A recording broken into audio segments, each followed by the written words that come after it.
Virtua Fighter is a legendary series because it's the first fighting game with 3D graphics and real-time 3D animation, and that's it. Virtua Fighter, pretty innovative series, but to the average person or someone just plain not into the series, they just see VF as that fighting game with the 3D graphics and not much more than that. Hell, a lot of the time, that's basically most of what you'll hear from people talking about the franchise's legacy, with a few exceptions of course. And I get it, it's the biggest contribution to gaming as a whole, but these games took strides in adding minor to major features, especially in the fighting game space, as well as taking established concepts and refining them further. And I'll lump in as many as I can in this video. Almost all of this is common knowledge to the average VF fan, but this is for the layman like most videos of this type.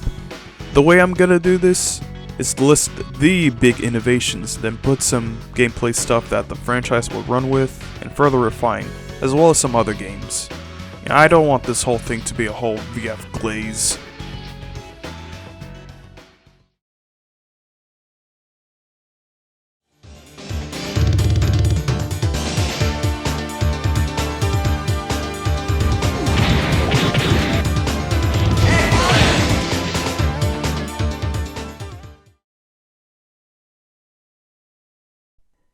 We all know this part. It's the game with the polygons you can count. It's the game where you can knock someone's hat off. They stopped this after VF3 by the way. It's the game with the real-time 3D animation for all the moves. Cause as VF1's manual told me, the animations alone are worth the effort. Also facial animations, which they also stopped doing for the retro models. I'd be hard pressed to call the animation realistic nowadays, but they're subtle, they're grounded. VF1 probably paved the way for like 3D fighting sims like the kickboxing games like K1 and all that. Get fucked 4D sports boxing, no one cares about you. Even though VF was never really an MMA sim or anything like that. Hell, half the cats are kung fu practitioners. Speaking of kung fu, and a bit of a tangent, our poster boy, Akira, first Baji Chuan representative in probably a video game in general. Yeah, this Ryu lookalike was never actually a karateka. VF wouldn't get a karate rep until like 2008. Honestly crazy when you think about it. Which is also funny because Akira's design was based off of a real karateka, Masaki Satake.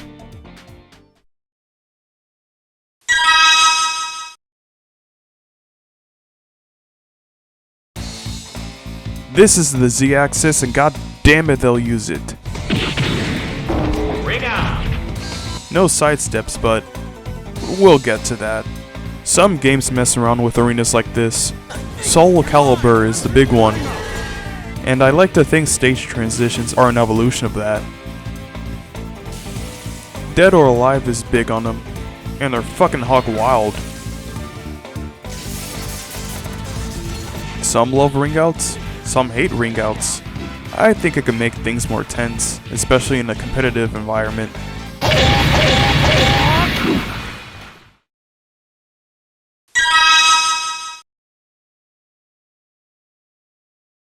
A pretty big one as far as gameplay innovations go. While maybe not the first game to introduce it, I'd imagine it brought more complexity with attack levels, getting more layers. The game has universal mid moves, which is still the case for today. The prototype overhead.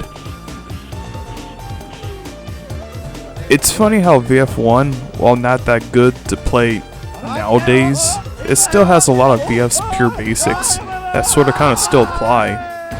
Except all the skin, muscle tissue, and organs have all been stripped down, and all you're left are the bones.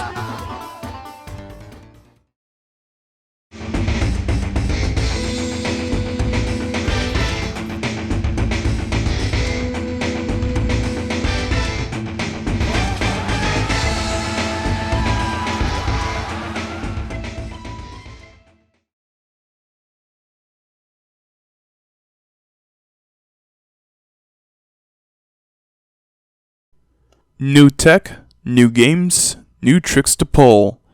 It's the Sega Model 2 arcade board. Long story short, military tech was being sold to the entertainment industry, and you know video games are gonna hop on that. Namco already had Ridge Racer, probably the first arcade game with texture mapping. So a year later, Sega would do the same with their new arcade board, the Model 2. I guess it's kind of the start of that rivalry between Sega and Namco in the arcade business. Lots of arcade rivalries and swiping similar ideas, tech, and even staff. Virtua Fighter 2 was the first fighting game with texture mapping with this powerful military tech, and it made great use of this fancy thing called motion capture in video games. Pretty much the more modern incarnation of mocap was used at that time. I often hear that Rise of the Robots is the first ever because the original Amiga version released 8 days before VF2 in 1994. Sorry to say, but VF2 is a clear winner. Sorry Rise of the Robot chads. And I think a lot of the mocap in VF2 looks good today. I mean, look at Shun-Di. He's straight up copying Jackie Chan from the first Drunken Master. In fact, most of his moves are from those movies. The more things change, the more they stay the same.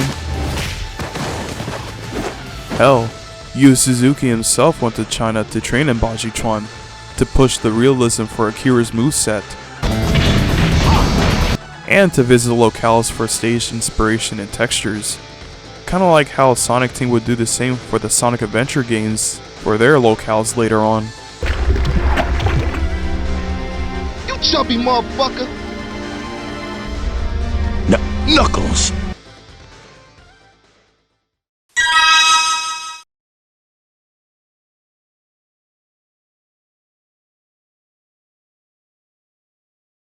Throw escapes make their debut here. Put in the throw input while you're getting grabbed, only for no one to get hurt. But in VF2, only neutral throws are escapable.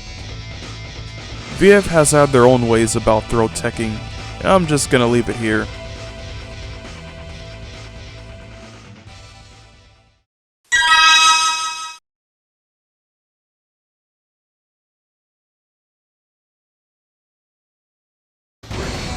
The first VF to have reversals.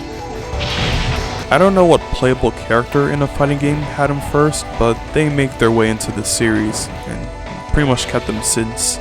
The way they're done here is interesting. You have to hold guard, and then press the appropriate input. From VF3 onward, the reversal input would be P plus K and whatever input that catches certain attack heights. Not all characters have them. Jeffrey is a character I think straight up has none in this series. They usually work with most moves except for like two-handed moves, two-footed moves, and like circulars. And of course characters like Aoi, your resident counter queen, have exceptions.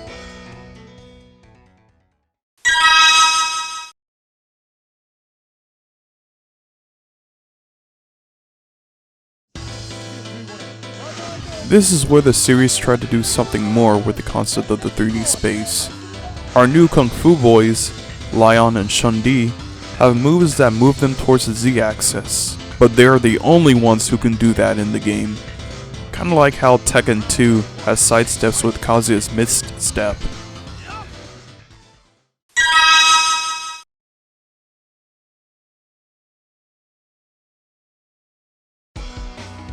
This is where crouch dashing got its use, especially in VF 2.0, where VF got competitive. Then it came to the Taiwan step, plus that thing with players Daimon Lao and Bun Bun Maru.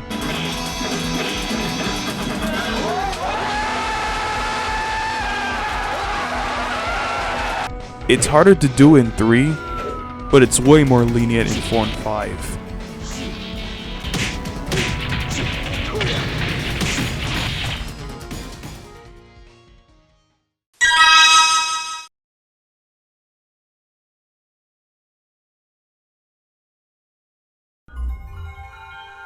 Okay, this is a weird one. So VF2 on a Saturn there's this AI learning mode that you gotta turn on in the settings, and after playing around as a certain character, whether it be arcade mode, versus and such, for long enough, the same character in the arcade ladder mimics the patterns you've been doing in expert mode. The old PC version of 2 from 95 straight up lets you save and load AI data via files, though I haven't been able to get it to work on my machine, trademark, but others have. VF4 would expand on this trainable AI thing on the PS2, but more on that later. Even good guys blow.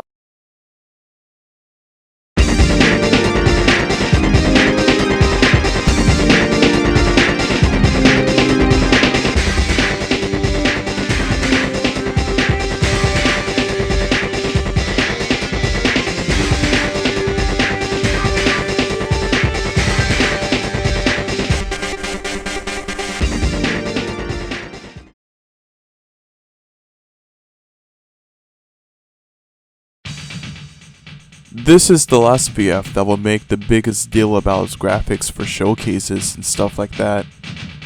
As a new head, I guess, it's still kind of insane to me that this came out on like the PS1 and Saturn age. More cloth for dynamic physics, better and dynamic lighting, characters' faces look closer to actual faces, relatively. Just overall more details than the last arcade board. The arcade board is called Sega Model 3, by the way. They were so proud of the visuals, they made music slideshows and sold them on the Saturn.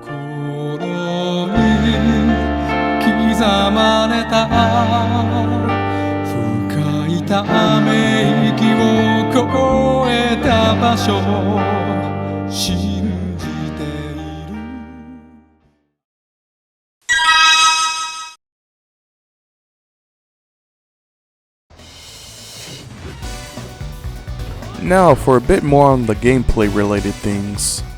Evading, or sidestepping. Universal sidestepping. This may not be an innovation per se, but it's an iteration that I felt is more carried on to the modern day. I think Battle Arena Toshinden is the first 3D fighter to have universal dodge, and Soul Edge would follow suit. They're more dodge rolls than actual sidesteps though. VF3s are just more useful for overall movement and navigating around the stage, which led to some movement tech like diagonal dashing and the Korean step. Whoa-ho-ho! As you can see in this video, Aoi is performing the steps pattern as highlighted in the Korean step chart. It may look like she is performing a larger number of moves. By naturality, her movements are quite simple when you break the sequence down.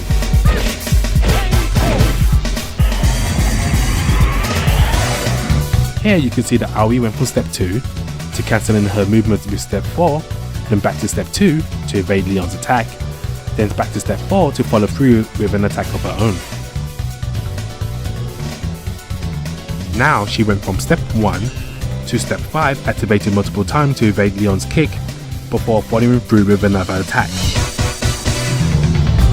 Also tech that messes with the opponent's sense of direction. Probably the most movement heavy VF overall. And how is this movement performed? A button. The evade button, or the E button. Some might think it overcomplicates things, compared to just pressing up or down. The main concept behind VF3 was to have the players move around freely in the 3D field, so we added the fourth button to allow for that movement. In VF4, we ended up assigning that to the joystick instead. Adding the fourth button was fun in a way, but it was still pretty difficult for the players to handle. Tekken 3 will go on to simplify like that, but I don't mind the button personally. The button also acts like a shortcut to running. Fight 1, ready, go! KO!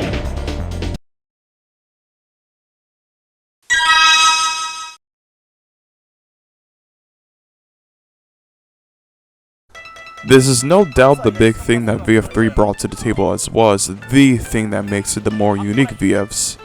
Uneven stages. Some are flatter than others, but these stages can get pretty slopey, further contributing to VF3 wanting to be this fighting game focused on dynamism. It's not without its controversy though. Obviously, uneven stages aren't all that popular with competitive games. VF3 had them, removed the next game. Tekken 4 had them, players hated them, removed them next game. Dead or Alive is the only one that really ran with it from 2 and onward, though they lessened it a bit in 5. Okay, this is another weird thing, and I'm not too sure about it myself, but apparently VF3 was seen as an inspiration to Smash 64 for slopes and stages. Only source I can find is from an interview with programmer from Melee and 64, Yoshiki Suzuki.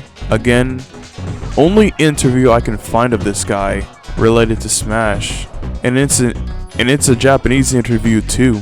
So if anyone can verify this is true, speak up.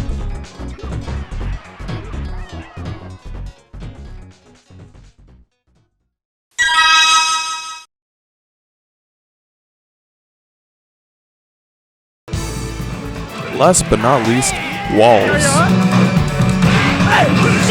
This isn't a VF3 invention. This came from fighting Vipers more than anything. Stages in this game aren't open ringouts anymore. There are even wall combos in their simplest yet deadliest form.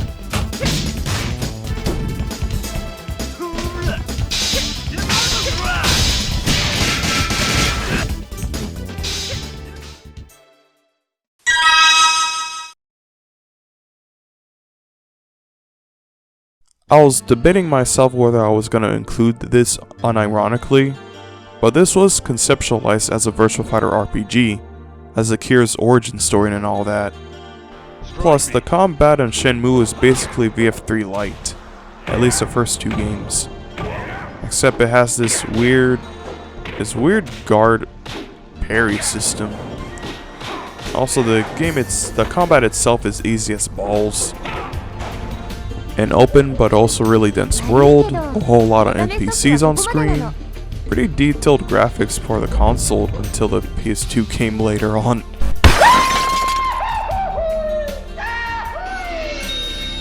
Real-time day and night cycles. In fact, it's basically a mechanic here. Quick time events, whether you consider this a good thing or not, you can probably blame this game for it. People have a lot of opinions about it. It has aged, but I still kinda like it. Thing is, it's a really obtuse game. You can straight up miss out on some fights and other scenes early on, and you wouldn't even know they exist. I like to form my schedule, train in the morning, find my clues, go one way to find the sailors, or choose another way. There are also some combat ideas which I straight up dig, especially for an adventure game that's basically a point-and-click adventure game. The more you use a move in training, the more it enhances. Like the animation changes, speeds up, or the moves gain different properties altogether. I would love to see an action RPG try to tackle combat like this. Maybe I'll stream Shenmue 1 and 2 one day, I don't know.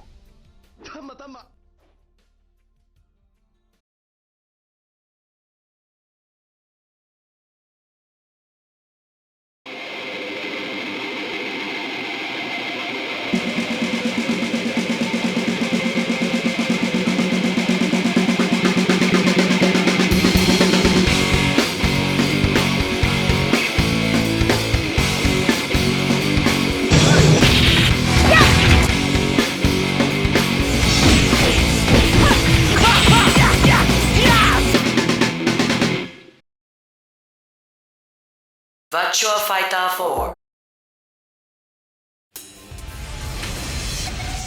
As a younger lad who would be like 3 years old when this came out in arcades, it's the thing I'm still kinda blown away by since learning about this a few years ago. In the arcades, there was this card system and terminals where you can put in the cards you purchased.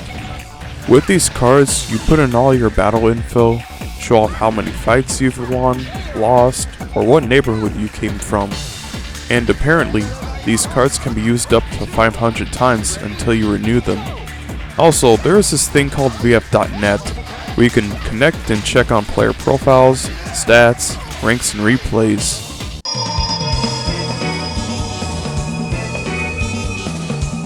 VF5 はゲームを彩る要素が満載。その中の一つ VF ターミナルの機能を説明しよう。まずは画面にタッチ。 VF ターミナルの操作は全て画面に触れることで行うんだ。画面が切り替わったらカードをスロットに差し込もう。VF ターミナルで何ができるのかだって。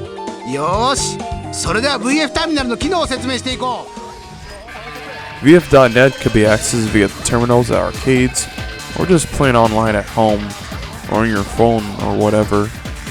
Eventually, Sega would make all.net, where a ton of arcade games could be connected to the internet with updates, ranking systems for other fighters like Tekken or Guilty Gear, and all that. Whoever wanted to use it will have to pay a monthly fee to Sega. That's pretty much the gist of it anyway. And by the way, when I said all of this, it only applies to Japan. Western fans were totally blue-balled, plus arcades were kinda dying quicker here. Probably too expensive for the South American countries. At least there was the PS2 version.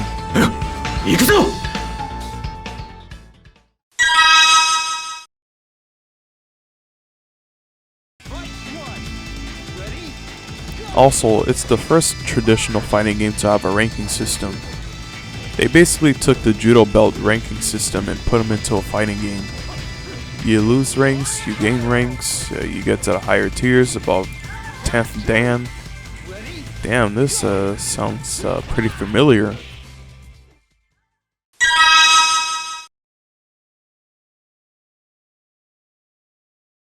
This was the first fighting game, as far as I know, to have custom items. The more you win, the more you fight, more common items like colors to your costume, rarer items and stuff like that. You could pretty much make your own punching Christmas tree. Compared to most fighting games nowadays, these customs are pretty basic, but it's still fun to see how far we've come. Hell, by Soul Calibur 3, you can straight up make your own character. You could probably make an actual Christmas tree. One quirk of VF4's customization is that you get these dunce items depending on your performance and rank. Say, as Jackie above 2nd Dan. If you get hit 20 times in a row and lose, you get a baby bonnet. I think everyone has something like these with different requirements. They stay on your character until you get your revenge or do better basically. There's also this curse item if you get bodied enough times. Unlike your dunce items, this doesn't stay in your inventory.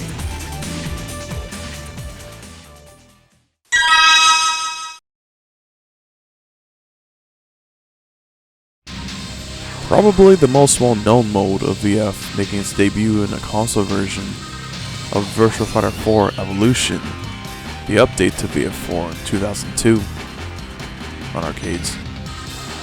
It's basically an arcade simulator where you fight a bunch of AIs based off of real players with their specific habits in these specific arcades. You get money, buy items and all that. Basically Ghost Battle before Ghost Battle.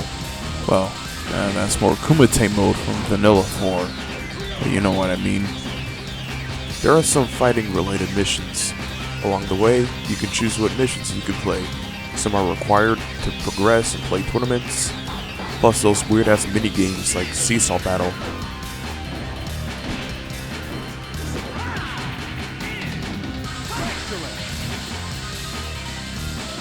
And Hyper Battle.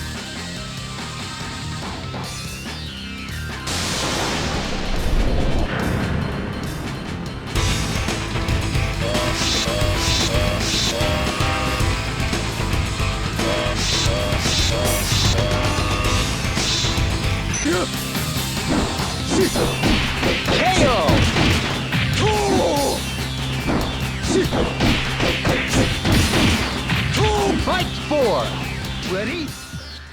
I don't know if this counts, but the way quest mode is laid out reminds me a lot of Street Fighter Alpha 3's World Tour mode, except you can only customize your character's power level and super meter mechanics. No AI opponents based off of specific players either. They don't really function in the same way, but I want to give that one some credit. Plus, it's a fun mode.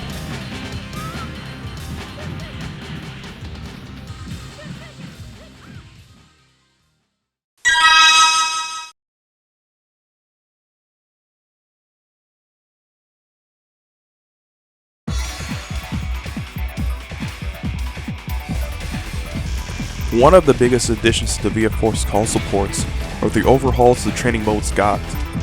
From a major detailing of the fighting system, to character-specific tech, to a straight-up glossary, this is probably the heftiest training mode of all time, vanilla or evolution.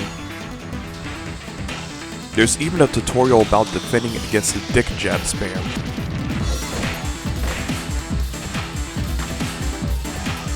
Block, then do a quick mid. Wow. The presentation is pretty dry, but I like the slow-mo in the input displays during all these. One underrated thing about 4's training mode is that you can save and load dummy inputs if you have the space on your memory card. And there are some preset inputs per character.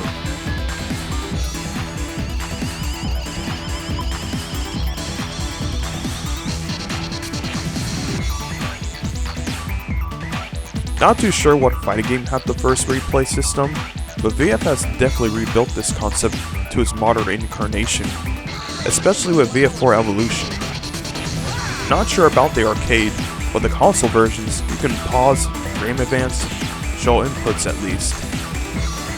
You can even save replays from pretty much any mode, arcade, multiplayer, and quest mode too. The coolest thing about the PS2 versions of VF4 is that there are replays built into the disc. Nothing to write home about with Vanilla 4, only a few short matches. But for Evolution, holy fucking shit. There's over like 3 hours worth of the big shots of VF going at it. I have no idea if these replays were collected from the arcades, or they had some kind of event for the console versions, but damn.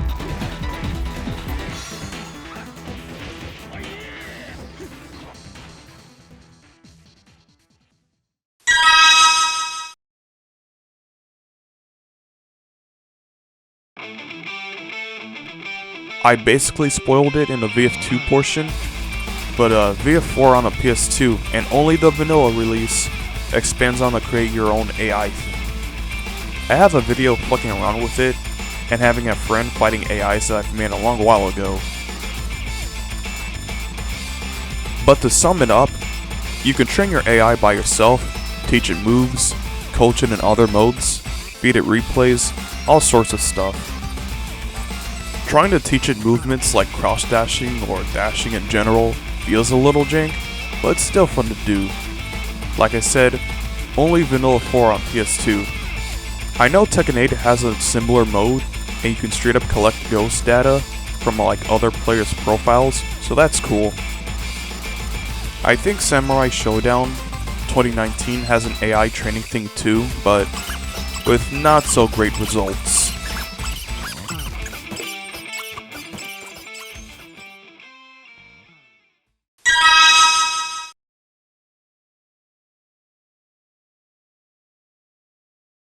VF now has tech recoveries.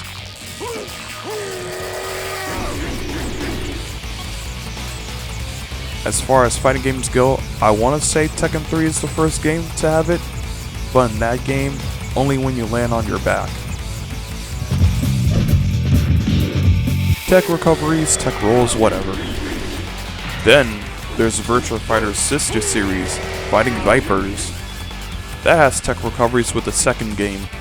Pretty much works the same as VF would do it.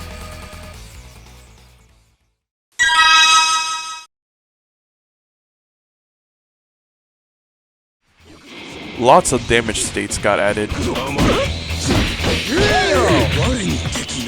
Many can net you more combo opportunities.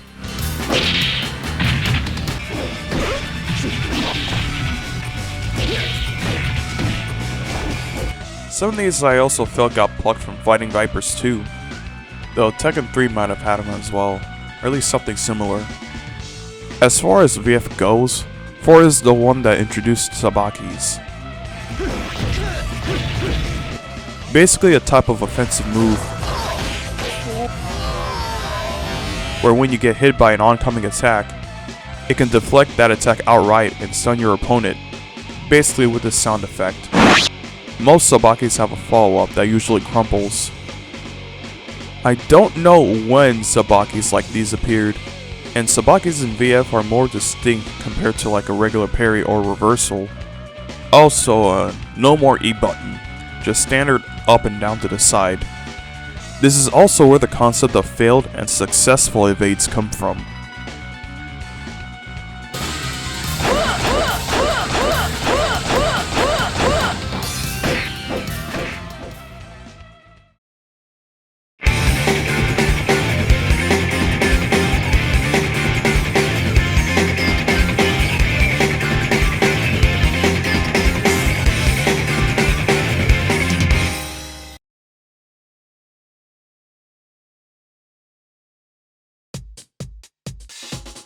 Sadly, VF5's innovations don't get as big as that.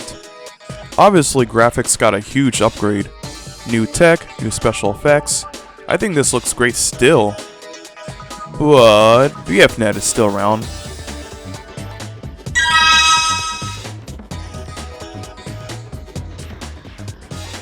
Customization is enhanced with more parts to customize. Pretty much throughout the rest of the VF5s, maybe until Ultimate Showdown, you can very much make your character unrecognizable. Customs in VF5, especially Final Showdown, isn't as elaborate compared to like 2020 fighters, but you can get some stuff done.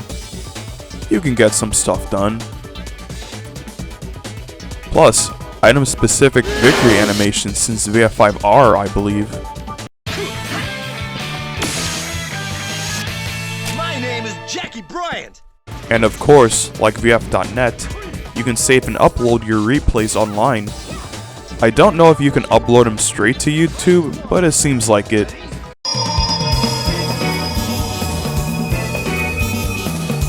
VF5 絶賛稼働中。みんなの調子はどうかな？この左上のアイコンは何だって？これは対戦動画作成サービス用のアイコンなんだ。対戦動画作成サービスっていうのはゲームセンターでプレイした VF5 の試合をムービーにして PC で見られるサービスのことなんだ。 VFNet for PC の会員で VF5 のキャラクターアクセスカードが登録してあることが条件だ。まずは VF5 をプレイしてみよう。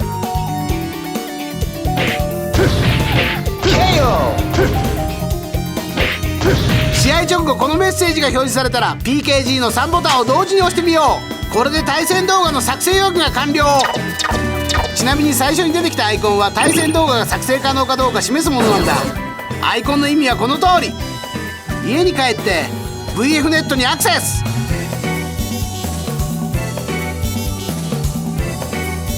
対戦動画作成サービスのページを見ると、ほらさっきの試合が並んでるね。ここで動画作成を開始。I've managed to find uploads of replays on YouTube. Hell, you can find replays of VF5R, the Japanese-only update to VF5 vanilla. Sadly, depending on the channel and how old these videos are, you won't find many above like 240p. Shit, most of these are like 17 years old. One thing I've spotted watching these replays are these character introductions before the versus screen pops up. They look like you can choose which ones you want, and some of them look wild. I've seen up from like vanilla to Final Showdown. I just assume these are arcade only. まだあるぞ。イメージデモ設定。キャラクターをアピールできるイメージデモ。これを設定できるのがイメージデモ設定だ。好きなモーションと背景を組み合わせてシーンごとにセットしていこう。どんな映像になるか見ながら設定できるのが VF ターミナルの大きな強み。モーションを選んで背景を選ぶ。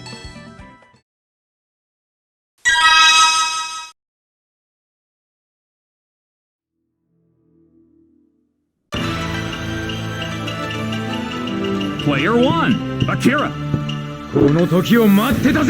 Player 2, Brad. It's go Let's time, see what happens. baby. Fight 1. Ready? Go! The match is begin. Face Fang. Attacking with charging from Joe. This is an idea I felt wasn't gonna last too long when Street Fighter 6 was coming out, especially in a game that's always having updates. But yeah, this wasn't a bunch of wrestling games prior to VF5, but this is the first traditional fighting game with an in-game commentary mode. Both arcade and console versions have this. I think in the case of console, it's on by default. You can turn them down in the options. The Mad Lads got these audio files dubbed in English. These sound like random dudes in the studio, just staying overtime, but damn, these guys gave it their all. Face Fang. Mid-kick! Evaded! It's a mid-air combo! It's over! This is a fucking treasure. Does anyone actually use this in Street Fighter 6? Have they even added any more commentators since Season 1, I think?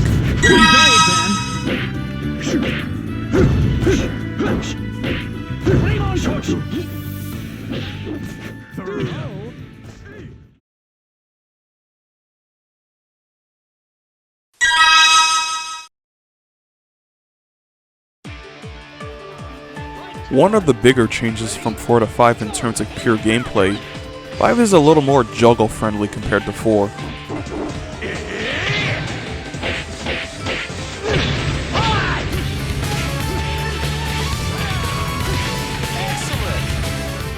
This is pretty much the type of juggle state where a type of attack bounces a floating dude off the floor for more combos. Up until Final Showdown, bounce looked a little...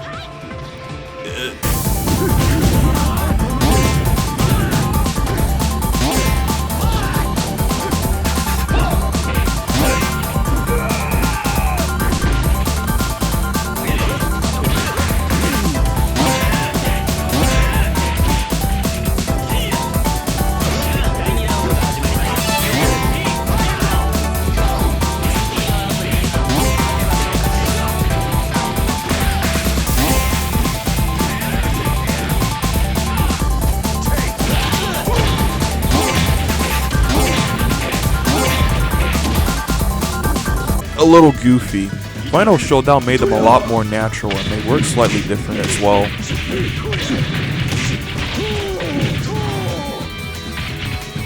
Final Showdown also added restanding states, which feels pretty DOA inspired, but I think it fits.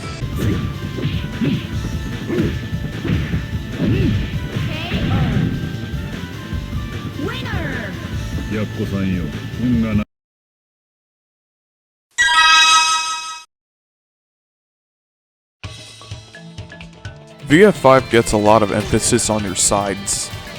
There's a special damage state when getting hit on the side. You can guard on your side. There are moves able to force your opponent to expose their side.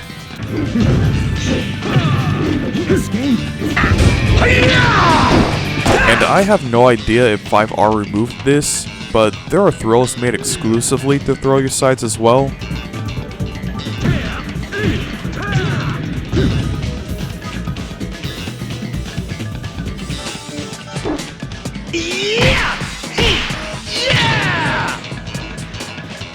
Probably the most controversial addition to Vanilla 5 was the Throw Clash. Long story cut ludicrously short. A throw and a strike collide with each other and cancels out to neutral.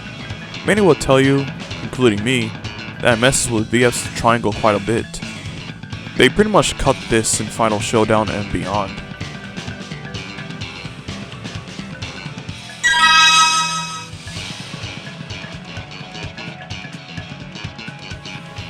This is an admittedly cool addition.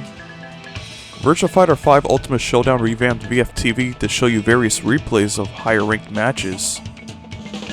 You also get funny matches every now and then, but there are a lot of cool matches in the forefront. Too bad it took like, what, 4 years to add replays, save, even though this was in the series for like over 20 years by this point. And these are straight up replays on the main menu screen. But they also added replay takeover, and that's very much appreciated. Thank you, Revo.